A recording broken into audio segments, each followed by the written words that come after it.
এই দুনিয়ার মেলা একদিন শেষ হয়ে যাবে। আল্লাহ পাক রব্বুল আলামিন কিয়ামতের মাধ্যমে দুনিয়াকে শেষ করে দিবেন। আসমানগুলো ভেঙে যাবে, 7 আসমান ভেঙে টুকরো টুকরো হয়ে যাবে। আল্লাহ পাক রব্বুল আলামিন বলেন, ইদাস সামাউ ফাতারাত, যখন কিয়ামত হবে আসমানটা বিদীর্ণ হয়ে যাবে, আসমানটা ফেটে যাবে। ওয়াইদাল কাওয়াকিবু তাসারাত, এবং তারকাগুলো, নক্ষত্ররাজিগুলো খসে খসে জমিনে পড়ে যাবে। ওয়াইদাল বিহারু ফুজ্জিরাত, সমুদ্রের মধ্যে উত্তাল শুরু হয়ে যাবে। ওয়াইদাল কুবুরু বুসিরাত, এবং কবরগুলো উন্মোচিত হয়ে যাবে। কবরের মধ্যে যারা আছে সবাই উঠে যাবে, হাসরের ময়দানে সবাই একত্র হয়ে যাবে। আলিমাত নাফসুম মা কদ্দামাত ওয়া আখখারাত, সেদিন মানুষ জানতে পারবে সে কি অগ্রে প্রেরণ করেছে আর কি পশ্চাতে রেখে গেছে, কি পিছনে রেখে গেছে, কি করে নাই, মানুষ সব কিছু জানতে পারবে। হাসরের ময়দানে সমস্ত মানুষ আফসোস করবে। কাফের বেদিন মুশরিকরা আল্লাহর কাছে দরখাস্ত করবে, তারা বলবে, রব্বানা আখরিজনা না'মাল সালিহান গায়রাল্লাযী কুন্না না'মাল, বলবে, হে আমাদের রব, হে আমাদের পালনকর্তা, আপনি আমাদেরকে দুনিয়া আরেকবার পাঠিয়ে দেন, তাহলে আমরা যে ভালো কাজগুলো করি না এগুলো করে আসবো। মাইদুরুহু মাজবুরুহু আই সাইয়্যিদ আলম, মাইদুরুহু মাজবুরুহু আই সৈয়দ আলম, दीदार दिखाते नहीं आवाज सुना दो, दीदार दिखाते नहीं आवाज सुना दो, मैं सूरत यूसुफ का नहीं चाहने वाला, मैं सूरत यूसुफ का नहीं चाहने वाला, कायस के मानंद नहीं आशिक लैला, कायस के मानंद नहीं आशिक लैला, मैं आशिक मौला हूँ मेरा इश्क निराला, मैं आशिक मौला हूँ मेरा इश्क निराला, ये जुमला जहां जिनकी तजल्ली से उजाला, ये जुमला जहां जिनकी तजल्ली से उजाला,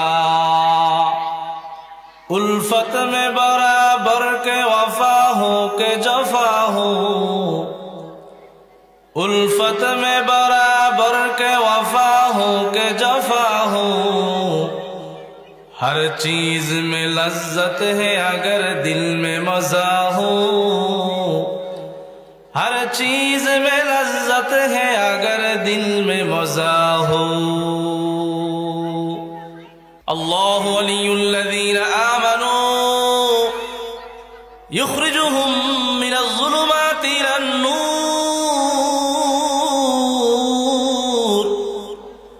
वल्लज़ीना कफ़रू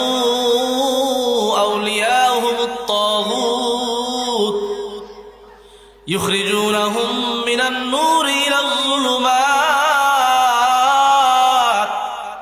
उलाइका अस्हाबुन नारि हुम फीहा खालिदून। আল্লাহ পাক রব্বুল আলামিন আয়াতের মধ্যে জানায় দেন যে মুমিন ঈমানদার যারা, তাদের বন্ধু হলেন আল্লাহ। ঈমানদারদের বন্ধু আল্লাহ। যারা আল্লাহকে বন্ধু বানাবে, ইউখরিজুনাহুম মিনাজ-যুলুমাতি ইলান-নূর, আল্লাহ পাক রব্বুল আলামিন তাদেরকে অন্ধকারের পথ থেকে আলোর পথে নিয়ে যাবেন। রব্বুল আলামিন জাহান্নামের পথ থেকে তাদেরকে জান্নাতের পথে নিয়ে যাবেন। আর কাফের যারা, বেদিন মুশরিক যারা, নাফরমান যারা, তাদের বন্ধু হলো তাগুত, শয়তান। শয়তান যাদের বন্ধু হবে, শয়তান যাদের প্রিয় হবে, ইউখরিজুনাহুম মিনান নূরি ইলাজ-যুলুমাত, এই শয়তান মানুষকে আলোর পথ থেকে অন্ধকারের পথে নিয়ে যাবে। ঈমানের পথ আলোর পথ, কুফরির পথ অন্ধকারের পথ। শয়তান মানুষকে ঈমানের পথ থেকে, আলোর পথ থেকে কুফরির পথ, জাহান্নামের পথে নিয়ে যাবে। নাউযুবিল্লাহ। এজন্য আমাদেরকে আল্লাহকে বন্ধু বানাতে হবে, শয়তানকে বন্ধু বানানো যাবে না। যদি শয়তান আমাদের বন্ধু হয়ে যায় তাহলে আমাদের ঠিকানা হয়ে যাবে জাহান্নাম। আমার ভাইয়েরা, আমার বন্ধুরা, আল্লাহ পাক রব্বুল আলামিন যে আমাদেরকে এই মাহফিলে আসার তৌফিক দিলেন, এটা আল্লাহ পাকের অনেক বড় অনুগ্রহ, অনেক বড় ইহসান। ভালো কাজ করার তৌফিক সবার হয় না, ভালো কাজ নেক কাজ সবাই করতে পারে না। রব্বুল আলামিনের মায়ার নজর, নেক নজর যার উপর থাকে একমাত্র সেই ভালো কাজ করতে পারে। আমরা যারা এখানে আসতে পেরেছি, বসতে পেরেছি, হক্কানি আলেমদের থেকে আমরা দুই একটা কথা শুনতে পারছি। বুঝতে হবে, ধরে নিতে হবে, আল্লাহ পাকের একটা নেক নজর, মায়ার নজর আমাদের প্রতি আছে। যেই কারণে আল্লাহ পাক রব্বুল আলামিন আমাদেরকে এই বরকতময় মাহফিলে আসার তৌফিক দিয়েছেন। এজন্য আল্লাহর শুকরিয়া আমাদেরকে আদায় করতে হবে। ভালো কাজ করতে পারা এটা অনেক বড় অনুগ্রহ, অনেক বড় দান। আল্লাহ পাক রব্বুল আলামিন এই দুনিয়ায় চলার পথে আমাদেরকে কত নিয়ামত দিয়েছেন, কত অনুগ্রহ করেছেন। আল্লাহ পাকের নিয়ামতগুলো, আল্লাহ পাকের অনুগ্রহগুলো যদি আমরা গণতে শুরু করি, এক এক করে যদি আমরা গণনা করি, আমাদের হায়াত ফুরিয়ে যাবে, জীবন ফুরিয়ে যাবে। আল্লাহ পাকের নিয়ামত, অনুগ্রহ গণে আমরা কখনো শেষ করতে পারবো না। আল্লাহ তাআলা বলেন, ওয়াইন তাউদ্দু নি'মাতাল্লাহি লা তুহসুহা। ও বান্দা, তোমরা যদি আমার নিয়ামতগুলো এক এক করে গণতে শুরু করো, তোমাদের হায়াত ফুরিয়ে যাবে, জীবন শেষ হয়ে যাবে। আমার নিয়ামতগুলো গণে তোমরা কখনো শেষ করতে পারবে না। দুনিয়ার মধ্যে যত গাছপালা আছে, দুনিয়ার মধ্যে যত সাগর আছে, বলে গাছপালাকে যদি কলম বানানো হয়, পৃথিবীর সবগুলো বৃক্ষ, সবগুলো গাছ যদি কলম হয়ে যায়, আর সাগরের পানিগুলো যদি কালি হয়ে যায়, এরকম আরো 7 সাগরকে যুক্ত করে যদি কালি বানানো হয়, আর ওই কলম কালি দিয়ে এক এক করে আল্লাহর গুণগান লিখতে শুরু করে, পৃথিবীর সমস্ত সাগরের কালি শেষ হয়ে যাবে। আল্লাহ পাক রব্বুল আলামিনের গুণগান লেখা কখনো শেষ হবে না। রব্বুল আলামিন কোরআনে কারিমে জানায় দেন, ওয়ালাউ আন্না মা ফিল আরদি মিন শাজারাতিন নাকলামু ওয়াল বাহরু ইয়ামুদ্দুহু মিন বা'দিহি সাবআতু আবহুরিন মা নাফিদাত কালিমাতুল্লাহ ইন্নাল্লাহা আজিজুন হাকীম। রব্বুল আলামিন বলেন, ও বান্দা, দুনিয়ার মধ্যে যত বৃক্ষরাজি আছে, যত গাছপালা আছে, এগুলোকে যদি কলম বানানো হয় এবং সাগরের পানিকে যদি কালি বানানো হয়, এরকম 7 সাগরের পানি যদি কালি হয়, আর ওই কলম কালি দিয়ে আমার গুণগান লিখতে শুরু করে, পৃথিবীর সমস্ত কালি ফুরিয়ে যাবে, শেষ হয়ে যাবে, আমার গুণগান লেখা কখনো শেষ হবে না। সাগরের জল যদি কালি হয়, বৃক্ষরাজিকে যদি কলম বানায়, সাগরের জল যদি কালি হয়, বৃক্ষরাজিকে যদি কলম বানায়, সব কালি শেষ হবে, কলম ফুরিয়ে যাবে, সব কালি শেষ হবে, কলম ফুরিয়ে যাবে, শেষ হবে না প্রভু তোমার শান, লেখা হলো না প্রভু তব গুণগান,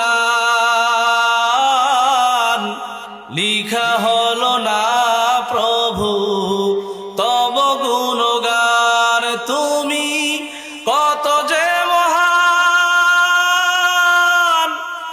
কত যে মহান, তুমি কত যে মহান। আল্লাহু আকবার, আল্লাহু আকবার। পাক এত বড় মহান, এত বড় ক্ষমতাধর যে আল্লাহ পাক রব্বুল আলামিন তার এত নিয়ামত, এত গুণগান, এত নিয়ামত আল্লাহ আমাদেরকে দিয়েছেন। যদি আমরা এগুলো গণতে শুরু করি কখনো আমরা গণে শেষ করতে পারবো না। আমার ভাইয়েরা, আমার বন্ধুরা, এজন্য সদা সর্বদা আল্লাহ পাক রব্বুল আলামিনের শুকরিয়া আদায় করতে হবে। আল্লাহ পাকের শুকর গুজার বান্দা হতে হবে। আমরা যদি আল্লাহর শুকরিয়া আদায় করি আল্লাহ আমাদের নিয়ামত আরো বাড়ায় দিবেন। যদি আল্লাহ অকৃতজ্ঞ হয়ে যায় আল্লাহ পাক রব্বুল আলামিন আমাদের নিয়ামতকে ছিনিয়ে নেবেন এবং আমাদেরকে কঠিন আযাবে তিনি গ্রেফতার করবেন। আমি আপনাদের সামনে আজকে যে আয়াতে কারিমা তেলাওয়াত করেছি এবং যে হাদিস আমি পাঠ করেছি, আমার আলোচ্য বিষয় হলো হাসরের ময়দানের ভয়াবহতা। আমার তেলাওয়াতকৃত আয়াতের মধ্যে এবং পঠিত হাদিসের মধ্যে কিয়ামতের ভয়াবহতার কিঞ্চিত আলোচনা রয়েছে। হাসরের ময়দানের ভয়াবহতা কেমন হবে, হাসরের ময়দানটা কেমন হবে, এই সম্পর্কে কিছু আলোচনা করে আমি আজকে আমার আলোচনা শেষ করে দেব। আমার ভাইয়েরা, আমার বন্ধুরা, এই যে সুন্দর পৃথিবী, এই যে সুন্দর দুনিয়া, কত সুন্দর আকাশ খুঁটিবিহীন আমাদের উপরে ঝুলে আছে, এই বিস্তৃত জমিন, কত বিশাল জমিন আল্লাহ পাক রব্বুল আলামিন আমাদের জন্য সমতল করে দিয়েছেন। একদিন এই আকাশ ভেঙে পড়ে যাবে, জমিনগুলো তামা হয়ে যাবে, পাহাড় পর্বতগুলো তুলার মতো উঠতে থাকবে। আল্লাহ পাক রব্বুল আলামিন কিয়ামতের মাধ্যমে দুনিয়াকে শেষ করে দিবেন। দুনিয়ার কোনো কিছু বাকি থাকবে না, শুধুমাত্র আল্লাহর সত্তাটাই বাকি থাকবে। আল্লাহ পাক সূরা রহমানের মধ্যে জানায় দেন, কুল্লু মা আলাইহা ফান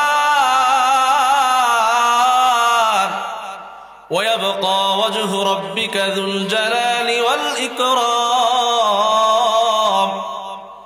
রব্বুল আলামিন বলেন, দুনিয়ার মধ্যে যা কিছু আছে সব কিছু শেষ হয়ে যাবে, সব কিছু ধ্বংস হয়ে যাবে, কোনো কিছু বাকি থাকবে না।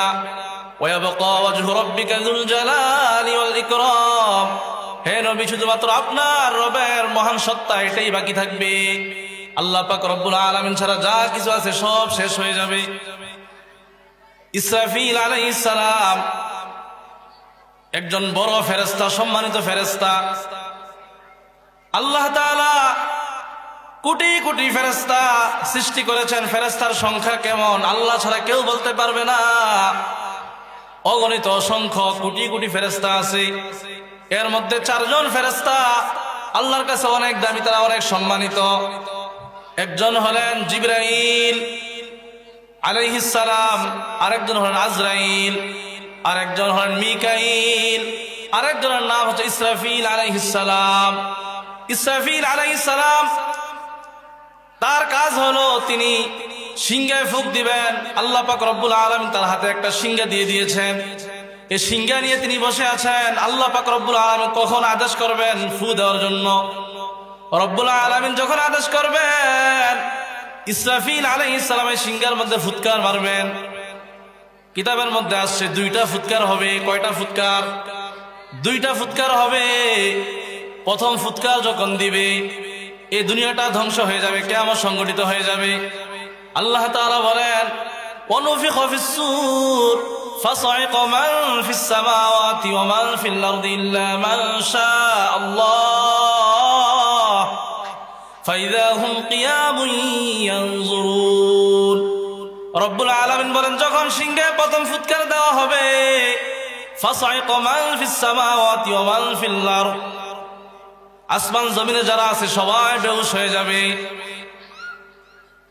আল্লাহ পাক রব্বুল আলামিন যাদের ব্যাপারে ইচ্ছা করেন তারা ছাড়া অন্য সবাই বেহুশ হয়ে যাবে।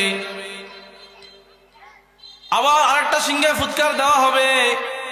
দ্বিতীয় ফুৎকারে সমস্ত মানুষ যারা মৃত্যুবরণ করেছে, কবরবাসী যারা, সবাই উঠে যাবে, সবাই জীবিত হয়ে যাবে, হাসরের ময়দানে একত্রিত হয়ে যাবে। এ দুনিয়ার ময়দান এটাই হবে হাসরের ময়দান। হাসরের ময়দান হবে বড় ভয়াবহ, বড় কঠিন একটা সময়, যেদিন সন্তান তার মা বাবাকে চিনবে না, সন্তান মা বাবাকে চিনবে না, মা বাবা সন্তানকে চিনবে না, ভাই ভাই থেকে পলায়ন করবে, স্বামী তার স্ত্রী থেকে পলায়ন করবে, স্ত্রী স্বামী থেকে পলায়ন করবে, কেউ কারো পরিচয় দিবে না, এমন ভয়াবহ এক অবস্থা হবে। সবাই ইয়া নাফসি করবে, এমনকি নবীরা পর্যন্ত ইয়া নাফসি করবে। হায় আমার কি উপায় হবে, হায় আমার কি উপায় হবে। আল্লাহ পাক রব্বুল আলামিন এমন গুসা হবেন, এমন রাগান্বিত হবেন, দুনিয়ার সমস্ত মানুষ, সমস্ত নবী আউলিয়ারা তারাও ভীত সন্ত্রস্ত থাকবে, সবার মাথা নত থাকবে, আল্লাহর ভয়ে সবাই ভীত সন্ত্রস্ত থাকবে। হাশরের ময়দানে আল্লাহ পাক রব্বুল আলামিন সমস্ত মানুষকে একত্রিত করবেন। আম্মা জান আয়েশা সিদ্দিকা রাদিয়াল্লাহু তাআলা আনহা হাদিস বর্ণনা করেন, আন আয়েশা রাদিয়াল্লাহু তাআলা আনহা قالت سمعت رسول الله صلى الله عليه وسلم يقول يحشر الناس يوم القيامة حفاة عراة غرلا। আল্লাহর নবী সাল্লাল্লাহু আলাইহি সাল্লাম ইরশাদ করেন, হাশরের ময়দানে মানুষকে খালি পায়ে এবং জামাবিহীন বস্ত্রহীন করে খতনাবিহীন অবস্থায় একত্রিত করা হবে। দুনিয়ার সমস্ত মানুষ যারা হাশরের ময়দানে একত্রিত হবে তাদের পায়ে কোনো জুতা থাকবে না, পরনের মধ্যে কোনো কাপড় থাকবে না, সবাই হবে বস্ত্রহীন, খালি গায়ে সবাই থাকবে, সবাই হবে খতনাবিহীন। এভাবে আল্লাহ পাক রব্বুল আলামিন সমস্ত মানুষকে একত্র করবেন। আম্মা জান আয়েশা রাদিয়াল্লাহু তাআলা আনহা বলেন, ইয়া রাসূলুল্লাহ আর রিজাল ওয়ান নিসাউ জামিআন ইয়ানজুরু বা'দুহুম ইলা বা'যিন। তখন তো সমস্ত পুরুষ সমস্ত নারীরা যখন একত্র হবে একে অপরের লজ্জাস্থান তো দেখবে। আল্লাহর হাবিব সাল্লাল্লাহু আলাইহি সাল্লাম তখন বললেন, ইয়া আয়েশা আল আমরু আশাদ্দু মিন আইয়ানজুরা বা'যুহুম ইলা বা'যিন। আয়েশা রে, হাশরের ময়দান এমন ভয়াবহ হবে, এমন কঠিন হবে যে মানুষ অন্যের দিকে তাকাবে এই সুযোগটাও পাবে না, এত ভয়ঙ্কর অবস্থা হবে, এমন ভয়াবহ অবস্থার সম্মুখীন মানুষ হবে, সবাই নিজেকে নিয়ে পেরেশান থাকবে, ইয়া নাফসি করতে থাকবে। মানুষ তার ভাই থেকে ভাগতে থাকবে, বাবা মা থেকে ভাগতে থাকবে। আল্লাহ পাক রব্বুল আলামিন সূরা আবাসার মধ্যে বলেন, ইয়াউমা ইয়াফিরুল মারউ মিন আখিহি ওয়া উম্মিহি ওয়া আবিহি ওয়া সাহিবাতিহি ওয়া বানিহি লিকুল্লি ইমরিইম মিনহুম ইয়াওমাইযিন শা'নুন ইউগনি। রব্বুল আলামিন বলেন, সেদিন অর্থাৎ হাশরের ময়দানে মানুষ তার ভাই থেকে পলায়ন করবে, ওয়া উম্মিহি ওয়া আবিহি, সন্তান তার বাবা মা থেকে পলায়ন করবে, ওয়া সাহিবাতিহি ওয়া বানিহি, এবং নিজের স্ত্রী স্বামী তার স্ত্রী থেকে পলায়ন করবে, স্ত্রী স্বামী থেকে পলায়ন করবে। এভাবে কেউ কারো পরিচয় দিবে না, সবাই একে অপর থেকে ভাগতে থাকবে। এমন একটা ভয়ঙ্কর অবস্থা হাশরের ময়দানে হবে। হাশরের ময়দানে সমস্ত মানুষ দাঁড়িয়ে থাকবে, বিন্দু পরিমাণও নড়াচড়া করতে পারবে না। হযরত আব্দুল্লাহ ইবনে মাসউদ রাদিয়াল্লাহু তাআলা আনহু থেকে হাদিস বর্ণিত, তিনি বলেন যে হাশরের ময়দানে যখন মানুষ একত্র হবে, আল্লাহ পাক রব্বুল আলামিন মানুষকে 5টা বিষয় সম্পর্কে প্রশ্ন করবেন। যতক্ষণ পর্যন্ত এই 5টা বিষয়ে মানুষ জবাব দিতে না পারবে ততক্ষণ পর্যন্ত সে তার জায়গা থেকে চুল পরিমাণ নড়াচড়া করতে পারবে না। আন আব্দুল্লাহ ইবনে মাসউদ রাদিয়াল্লাহু তাআলা আনহু قال قال رسول الله صلى الله عليه وسلم لا تزول قدم ابن آدم يوم القيامة حتى يسأل عن 5। হযরত আব্দুল্লাহ ইবনে মাসউদ রাদিয়াল্লাহু তাআলা আনহু হাদিস বর্ণনা করেন, আল্লাহর হাবিব সাল্লাল্লাহু আলাইহি ওয়াসাল্লাম ইরশাদ করেছেন, কিয়ামতের ময়দানে, হাশরের ময়দানে মানুষ যতক্ষণ পর্যন্ত 5টি বিষয় সে জিজ্ঞাসিত না হবে, 5টা বিষয় সম্পর্কে যতক্ষণ তাকে জিজ্ঞাসা না করা হবে, সে তার জায়গা থেকে চুল পরিমাণ নড়তে পারবে না। 1 নম্বরে প্রশ্ন হবে, আন উমরি ফিমা আফনা। ও বান্দা, তোমাকে যে আমি আল্লাহ একটা জীবন দান করেছি, 60-70 বছরের তুমি একটা জীবন পেয়েছো, ওই জীবনটা তুমি কোন কাজে ব্যয় করেছো? নাম্বার 1, আন উমরিহি ফিমা আফনা, জীবন সম্পর্কে প্রশ্ন হবে, জীবনটা কোন কাজে আমরা ব্যয় করেছি। আল্লাহর বিধান মতো আমি জীবনটাকে পরিচালিত করেছি না শয়তানের পথে চলেছি, আল্লাহর হুকুম মতো আমি চলেছি না মন চাই জিন্দেগি আমি যাপন করেছি। আমার জীবন সম্পর্কে প্রশ্ন হবে। নাম্বার 2, ওয়ান শাবাবিহি ফিমা আবলা, 2 নাম্বার প্রশ্ন হবে, বান্দা তোমাকে যে আমি একটা যৌবন কাল দিয়েছি, তোমার যৌবনটা তুমি কোন কাজে ক্ষয় করেছ, কোথায় ব্যয় করেছ? নারীর পিছনে ঘুরে ঘুরে, মদের পিছনে, জুয়ার পিছনে ঘুরে ঘুরে তুমি খরচ করেছ, মোবাইল ফোন ইন্টারনেটের পিছনে সময় দিয়ে দিয়ে দিয়ে তোমার যৌবনটাকে তুমি ক্ষয় করেছ, না আমার পথে তুমি খরচ করেছ? আল্লাহ পাক রব্বুল আলামিন প্রথমে পুরো জীবনের প্রশ্ন করবেন, তারপর বিশেষ করে আল্লাহ যৌবনকাল সম্পর্কে প্রশ্ন করবেন। আমার যুবক ভাইয়েরা, এই যৌবনকাল আল্লাহ পাকের অনেক বড় একটা নিয়ামত, আল্লাহ পাকের দান। আজকে আমার দেহে অনেক শক্তি আছে, অনেক বল আছে, কিন্তু একটা সময় আসবে এই যৌবন আমার থেকে ফুরিয়ে যাবে, শেষ হয়ে যাবে। আমি তখন লক্ষ কোটি টাকা খরচ করে যৌবন ফিরিয়ে আনতে পারবো না।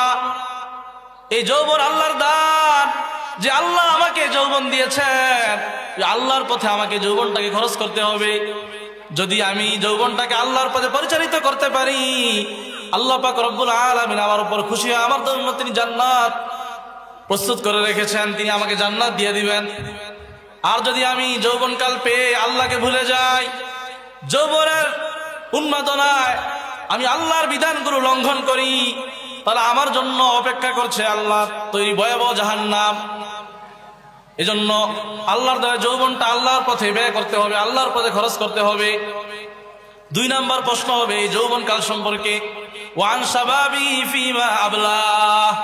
নাম্বার 3, ওয়ান মালিহি মিন আইনা ইকতাসাবা, ও বান্দা তোমাকে যে আমি সম্পদ দান করেছি, মাল সম্পদ দিয়েছি, এগুলো তুমি কোন কাজে ব্যয় করেছো? হালাল পথে ব্যয় করেছো না হারাম পথে ব্যয় করেছো? আমার রাস্তায় দান করেছো কিনা, না তুমি হারাম পথে গুনাহের পথে খরচ করেছো? ওয়ান মালিহি মিন আইনা ইকতাসাবা ওয়া ফিমা আনফাকা। 3 নাম্বার প্রশ্ন হবে যে ধন সম্পদ তুমি কোন পথে অর্জন করেছো, হালাল পথে না হারাম পথে? এরপরে ওয়া ফিমা আনফাকা, এগুলো তুমি কোন পথে খরচ করেছ? 3 নাম্বার প্রশ্ন হবে যে মাল আমি কোন পথে অর্জন করেছি, আর 4 নাম্বার প্রশ্ন হবে কোন পথে খরচ করেছি। সর্বশেষ 5 নাম্বার প্রশ্ন হবে ওমাযা আমিলা ফিমা আলিমা, বান্দা তুমি যা জেনেছ সে অনুযায়ী কতটুকু আমল করেছ? আমরা তো অনেক কিছু জানি, এই যে মাহফিলে আসি, হক্কানি আলেমদের থেকে আমরা বয়ান শুনি, আলোচনা শুনি, অনেক কিছু আমরা শিখতে পারি না? অনেক কিছু তো আমরা এখান থেকে শিখতেছি, জানতেছি। ওয়াজ শুধু শুনলেই লাভ হবে না। আমি ওয়াজ শুনে এক কান দিয়ে শুনলাম, আরেক কান দিয়ে বের করে দিলাম, এই ওয়াজ, এই নসিহত, আমার এই শিখা, আমার এই শোনা হাসরের ময়দানে আমার জন্য বিপদ হয়ে দাঁড়াবে। আর আমি যদি ওয়াজ শুনে আমি আমল করি, আমলের নিয়তে শুনি, তাহলে এই ওয়াজ আমার কাজে আসবে, এই ওয়াজ আমার নাজাতের উসিলা হবে, জাহান্নাম থেকে বাঁচার উপায় হবে, জান্নাতে যাওয়ার উসিলা হবে। এজন্য আমরা যা জানি, জানা মোতাবেক আমাদেরকে আমল করতে হবে। আল্লাহ পাক রব্বুল আলামিন জিজ্ঞাসা করবেন, বান্দা তুমি তো জানছো যে নামাজ না পড়লে কি গুনাহ, রোজা ভেঙে দিলে কি গুনাহ, এবং বেপরদায় চললে কি গুনাহ, সুদ খেলে ঘুষ খেলে কি গুনাহ, এরপরও তুমি কেন এটা করলা? কেন নামাজ পড়লা না? কেন রোজা রাখলা না? কেন বেপরদায় চললা? কেন সুদ খাইলা? কেন ঘুষ খাইলা? আল্লাহ তাআলা শক্তভাবে আপনাকে আমাকে ধরবেন। এজন্য আমরা যা জানি সে মোতাবেক আমাদেরকে আমল করতে হবে। আমার ভাইয়েরা, আমার বন্ধুরা, আল্লাহ পাক রব্বুল আলামিন হাসরের ময়দানে এরকম 5টা প্রশ্ন আমাদেরকে করবেন, কেউ এর থেকে বাঁচতে পারবো না। এরকম ভাবে আরেক হাদিসের মধ্যে আসছে, আল্লাহর হাবিব সাল্লাল্লাহু আলাইহি ওয়াসাল্লাম ইরশাদ করেন, ইগতানিম খামসান ক্বাবলা খামসিন, শাবাবাকা ক্বাবলা হারামিক, ওয়া সিহহাতাকা ক্বাবলা সুকমিক, ওয়া গিনাকা ক্বাবলা ফাকরিক, ওয়া ফারাগাকা ক্বাবলা শুগলিক, ওয়া হায়াতাকা ক্বাবলা মাউতিক। আল্লাহর হাবিব সাল্লাল্লাহু আলাইহি সাল্লাম আমাদেরকে নসিহত করতেছেন, ও উম্মত, 5টা জিনিস আসার আগে তুমি 5টা জিনিসকে মূল্যবান সম্পদ মনে করো, গনিমত মনে করো। শাবাবাকা ক্বাবলা হারামিক, তোমার যৌবনকালটাকে তুমি মূল্যায়ন করো। বার্ধক্য আসার আগে এই যৌবনকাল আল্লাহর দান, একদিন যৌবন ফুরিয়ে যাবে। এই যে মুরব্বীরা, তোমার সামনে তোমার দাদা আছে, নানা আছে, আরো মুরব্বীরা আছে, দেখো এক সময় তো তারাও যুবক ছিল, তাদের গায়ে অনেক শক্তি ছিল, আজকে কোথায় গেল এই শক্তি? একদিন তোমার আমার অবস্থা এমন হবে, শরীরের শক্তি আর থাকবে না, একবারে আমি কুজু হয়ে যাব, আমার শরীরের চামড়াগুলো বটে যাবে, আমার গালগুলো ভিতরে চলে যাবে, যৌবনের ধম্ব অহংকার আমার থাকবে না। দুনিয়ার মধ্যে কত রাজা বাদশারা ছিল, ফেরাউন ছিল, হামান, কারুন, এরকম প্রভাবশালী কত রাজা বাদশারা ছিল, আজকে তো তারা কোথাও কেউ নাই, সবাই তারা চলে গেছে, সবাই মাটির সাথে মিশে গেছে। একদিন আপনাকে আমাকে সবাইকে মাটির সাথে মিশে যেতে হবে, আমার অস্তিত্ব বলতে কিছুই থাকবে না। এজন্য সব সময় আল্লাহর ভয় অন্তর রাখতে হবে, যৌবনকালকে মূল্যায়ন করতে হবে। আল্লাহর হাবিব বলেন, শাবাবাকা ক্বাবলা হারামিক, বার্ধক্যে পৌঁছার আগে তুমি তোমার যৌবনকে মূল্যায়ন করো। ওয়াসিহহাতাকা ক্বাবলা সুকুমিক, ও উম্মত, অসুস্থ হয়ে যাওয়ার আগে তোমার সুস্থতার সময়টাকে তুমি মূল্যায়ন করো। সুস্থতা এটাও আল্লাহর দান, অসুস্থতাও আল্লাহর দান। আল্লাহ পাক যাকে চান আল্লাহ সুস্থতা দেন, আবার যাকে চান আল্লাহ অসুস্থতা দেন। আজকে আমি সুস্থ আছি, হয়তো আগামীকাল এমন অসুস্থ আমি হয়ে যাব, আর চলতে ফিরতে পারবো না। আজকে আমি সুস্থ সবল, চাইলে মসজিদে গিয়ে আমি নামাজ পড়তে পারি, আল্লাহর দু কদমে আমি সেজদা করতে পারি, কিন্তু হয়তো আগামীকাল এমন একটা সময় আসবে, আমার উপর দিয়ে এমন এক বিপদ আসবে, আমার 2 হাত চলে যাবে, আমার 2 পা চলে যাবে, আমি ইচ্ছা করলেও হাঁটতে পারবো না, ইচ্ছা করলেও হেঁটে হেঁটে মসজিদে যেতে পারবো না, ইচ্ছা করলেও আল্লাহকে 2টা সেজদা দিতে পারবো না। ও মুসলমান, আল্লাহর গোলাম, এজন্য আজকে সুস্থ আছো, আজকে ভালো আছো, আজকে আল্লাহর পথে চলে আসো, আল্লাহর কুদরতি পায়ে সেজদা করো, নামাজ ধরো, রোজা রাখো, হালাল পথে চলো, পর্দা মানো, সুদ ঘুষ ছাড়ো, আল্লাহর হুকুম মতো জীবনটাকে পরিচালিত করো, তাহলে তুমি সফল হয়ে যাবে। বলা যায় না, আল্লাহ পাক রব্বুল আলামিন হয়তো আগামীকাল তোমাকে অসুস্থ করে দিতে পারে।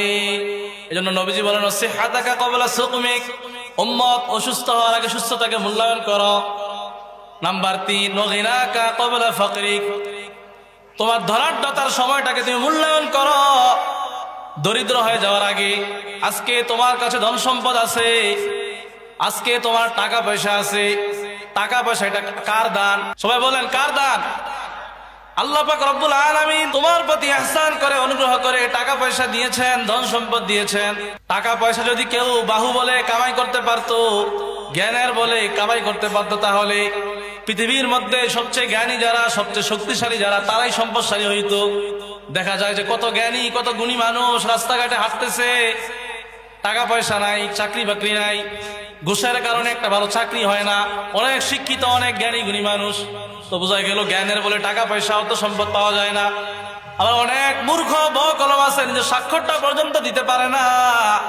আল্লাহ পাক রব্বুল আলামিন তাকে কত বড় সম্পদশালী বানাই দিয়েছেন, সে সমাজের নেতৃত্ব দেয়। এরকম আছে না নাই? এরকম বহু মানুষ আছে মূর্খ কিন্তু অনেক সম্পদশালী, তো বোঝা গেল সম্পদ আল্লাহর দান। আবার অনেক শক্তিশালী বীর পুরুষ আছে যে গায়ে অনেক বল, শরীরে অনেক গোস্ত, অনেক লম্বা সুঠামদের অধিকারী, কিন্তু রাস্তাঘাটে ঘুরে টাকা পয়সা অর্থ সম্পদ নাই। আবার আরেকজন দেখবেন একবারে হ্যাংলা পাতলা চিকন চাকন মানুষ, শরীরে এমন গোস্ত নাই, শক্তি নাই, তার টাকা পয়সার কোনো অভাব নাই, সম্পদের কোনো অভাব নাই। তাহলে বোঝা গেল সম্পদ এটা আল্লাহর দান। আল্লাহ পাক যাকে চান সম্পদ দান করেন, আবার যার থেকে আল্লাহ চান সম্পদকে ছিনিয়ে নিয়ে যান। এজন্য আল্লাহর হাবিব বলেন, উম্মত, আজকে সম্পদ আছে, তুমি বেশি বেশি আল্লাহর পথে খরচ করো, মাদ্রাসায় দান করো, মসজিদে দান করো, এতিম মিসকিন অসহায়দেরকে দান সৎকা করো। এগুলোই তোমার থাকবে, তোমার কবরে এগুলোই আলো হবে, এগুলোই বাতি হবে, তোমার সাথী হবে, হাসরের ময়দানে তোমার কাজে আসবে। আর দুনিয়ার মধ্যে যা তুমি খাইলা, যা পড়লা, যা রাইখা গেলা, এগুলো তোমার কোনো কিছুই কাজে আসবে না। শুধু যেগুলো আল্লাহর পথে দিলা, এগুলোই তোমার সাথে যাবে, এগুলোই তোমার কাজে আসবে। আমার ভাইয়েরা, আমার বন্ধুরা, এই জন্য সম্পদ আল্লাহর দান, সম্পদ নিয়ে কখনো বড়াই করা যাবে না। সম্পদ আজ আছে তো কাল নাই। কত মানুষ এমন আছে যে সকালবেলা ফকির আবার সন্ধ্যাবেলায় ধনী, সন্ধ্যাবেলায় ধনী আবার সকালবেলায় ফকির। নদীর পাড়ের মতো, নদীর পাড়ের যেমন কোনো অস্তিত্ব থাকে না, আজকে অস্তিত্ব আছে, যখন জোয়ার আসবে পারকে ভাসায় নিয়ে যাবে। নদীর পাড়ের অস্তিত্ব বেশি দিন থাকে না, সম্পদও বেশি দিন থাকবে না, আজকে আছে তো কালকে নাই। নদীর পার ভাঙ্গে ও পার গড়ে, এই তো নদীর খেলা। সকাল বেলার ধনীরে তুই ফকির সন্ধ্যাবেলা। নদীর ওপার নৌকা চালাও ওরে মাঝি ভাই, নদীর ওপার নৌকা চালাও ওরে মাঝি ভাই। বেলা ডুবার আগে আগে আমি ওপার যেতে চাই। ডুবে গেলে বেলা যে আর উঠে না, ভেঙে গেলে মেলা যে আর জমে না। এ দুনিয়ার মেলা একদিন শেষ হয়ে যাবে। আল্লাহ পাক রব্বুল আলামিন কিয়ামতের মাধ্যমে দুনিয়াকে শেষ করে দিবেন। আসমানগুলো ভেঙে যাবে, 7 আসমান ভেঙে টুকরো টুকরো হয়ে যাবে। আল্লাহ পাক রব্বুল আলামিন বলেন, ইদাস সামাউ ফাতারাত, যখন কিয়ামত হবে আসমানটা বিদীর্ণ হয়ে যাবে, আসমানটা ফেটে যাবে। ওয়াইদাল কাওয়াকিবু তাসারাত, এবং তারকাগুলো, নক্ষত্ররাজিগুলো খসে খসে জমিনে পড়ে যাবে। ওয়াইদাল বিহারু ফুজ্জিরাত, সমুদ্রের মধ্যে উত্তাল শুরু হয়ে যাবে। ওয়াইদাল কুবুরু বুসিরাত, এবং কবরগুলো উন্মোচিত হয়ে যাবে। কবরের মধ্যে যারা আছে সবাই উঠে যাবে, হাশরের ময়দানে সবাই একত্র হয়ে যাবে। আলিমাত নাফসুম মা কদ্দামাত ওয়া আখখারাত, সেদিন মানুষ জানতে পারবে সে কি অগ্রে প্রেরণ করেছে আর কি পশ্চাতে রেখে গেছে, কি পিছনে রেখে গেছে, কি করে নাই, মানুষ সব কিছু জানতে পারবে। হাশরের ময়দানে সমস্ত মানুষ আফসোস করবে। কাফের বেদিন মুশরিকরা আল্লাহর কাছে দরখাস্ত করবে, তারা বলবে, রব্বানা আখরিজনা না'মাল সালিহান গায়রাল্লাযী কুননা না'মাল। বলবে, হে আমাদের রব, হে আমাদের পালনকর্তা, আপনি আমাদেরকে দুনিয়া আরেকবার পাঠিয়ে দেন, তাহলে আমরা যে ভালো কাজগুলো করি না এগুলো করে আসবো। না'মাল সালিহান গায়রাল্লাযী কুননা না'মাল। আল্লাহ তাআলা তখন বলবেন, আওয়ালাম নুআম্মিরুকুম মা ইয়াতাযাক্কারু ফীহি মান তাযাক্কারা ওয়া জাআকুমুন নাযীর। ও বান্দা, তোমাদেরকে এমন একটা বয়স দেওয়া হয় নাই, এমন একটা সময় কি তোমাদেরকে দেওয়া হয় নাই যেই সময় চাইলে তোমরা আমি আল্লাহকে স্মরণ করতে পারতে, আমি আল্লাহকে মনে রাখতে পারতে, উপদেশ গ্রহণ করতে পারতে? এমন সময় কি তোমাদেরকে দেই নাই? তোমাদের কাছে কি কোনো সতর্ককারী আসে নাই?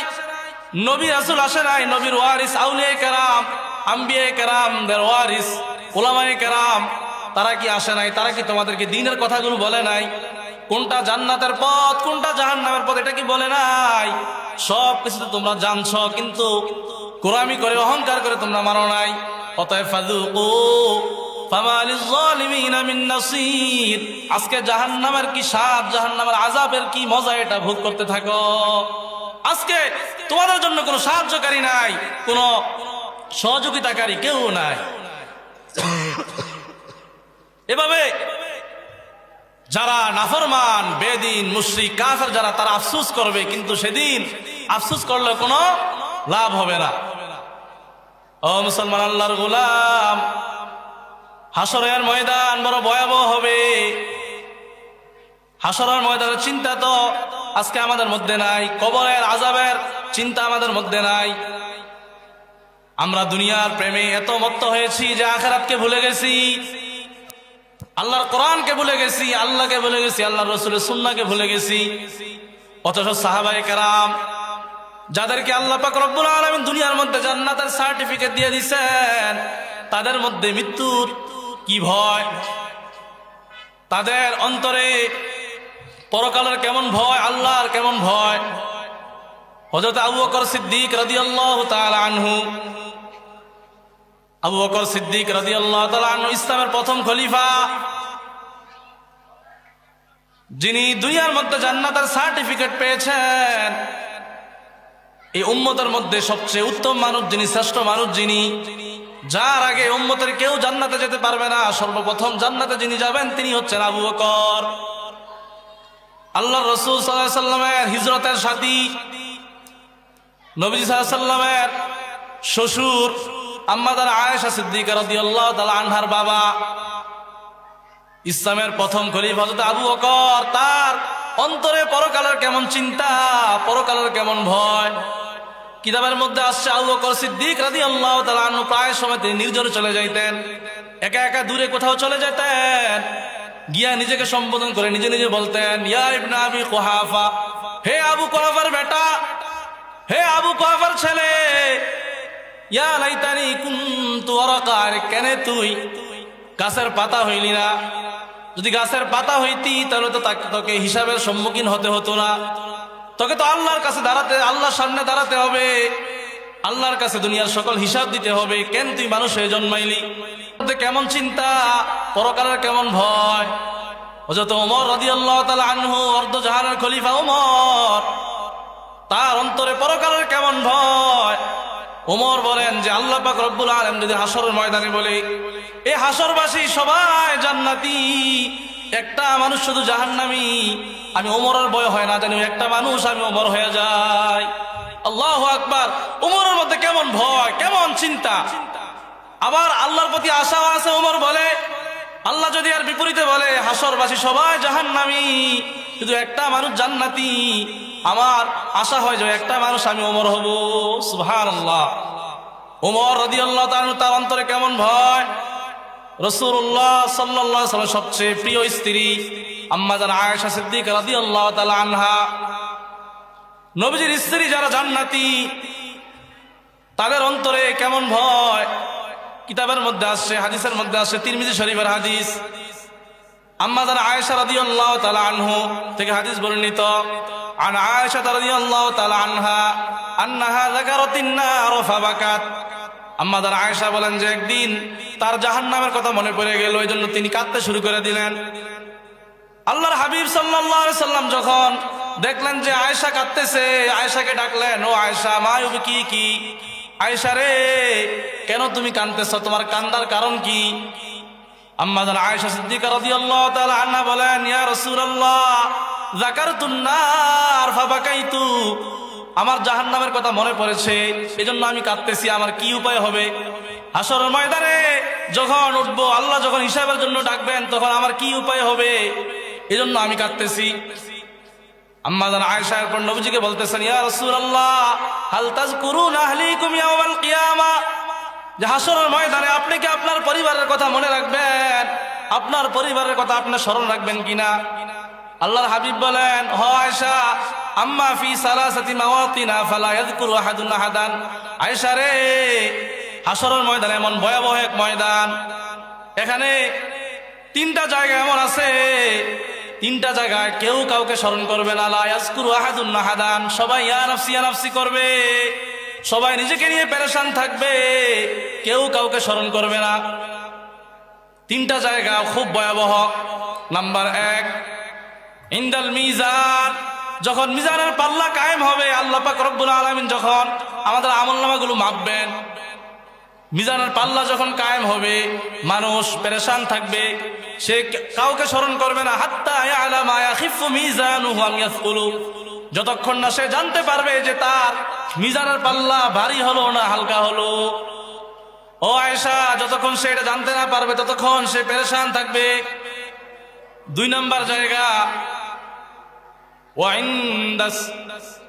ওয়াইন্দাল কিতাব, যখন আমলনামা দেওয়া হবে, আমলনামা যখন দেওয়া হবে, আমলনামা কি ডান হাতে আসবে না বাম হাতে আসবে না পিঠের পিছন দিক দিয়ে আসবে, এজন্য সে পেরেশান থাকবে।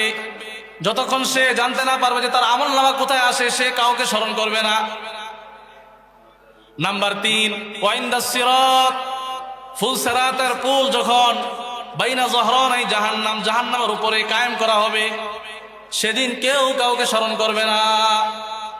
তিনটা জায়গা বড় ভয়াবহ হবে, এই তিনটা জায়গায় কেউ কাউকে স্মরণ করবে না। নবীজি বলেন, আয়েশা, এই তিনটা জায়গা বড় ভয়াবহ।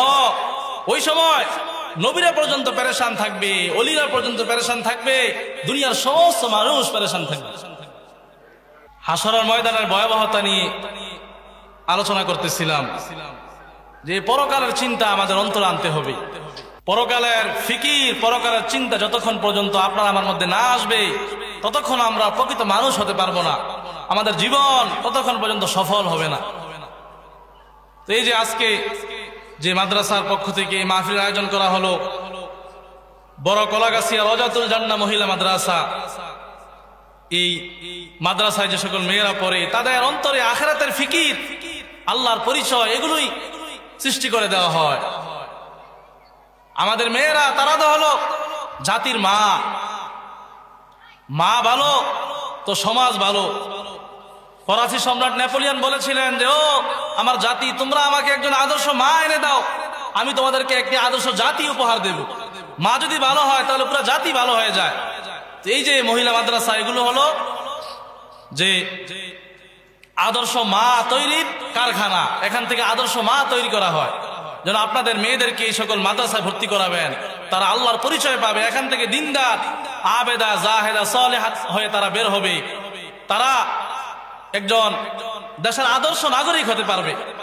তো আমি সুদূর কুমিল্লা থেকে আসছি, আপনাদের সকলের পরিচিত এই এলাকার সন্তান হাফেজ মাওলানা নাইম সাহেব, আমরা একসাথে পড়াশোনা করেছি, ওনার আমন্ত্রণে এখানে আসছি।